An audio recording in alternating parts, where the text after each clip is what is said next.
বাংলাদেশের গার্মেন্টসে আগুন লাগায় যারা চুর, এই চুরের বাচ্চারা আগুন লাগায় কেন? বাংলাদেশের বস্তিতে আগুন এই চুরের দল লাগায় কেন? বস্তি জ্বলে পুড়ে গেলে এনে বিল্ডিং করে তার টাকা কামাবে।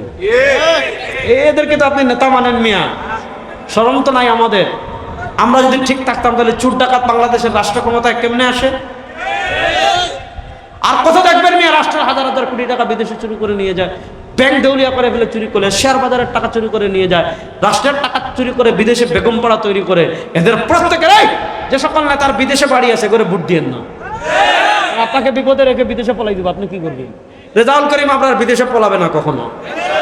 মুফতি সৈয়দ ফয়জুল করিম বিদেশে পালাবে না কখনো। মুফতি সৈয়দ রেজাউল করিম বিদেশে পালাবে না কখনো। মৌলানা মাহমুদুল হক বিদেশে পালাবে না কখনো। আমরা এই দেশকে ধারণ করি, এই দেশকে ভালোবাসি। এই দেশের ইঞ্চি পরিমাণ জায়গায় ইন্ডিয়া দখল করবে, আমরা কি আঙ্গুল চুষবো নাকি?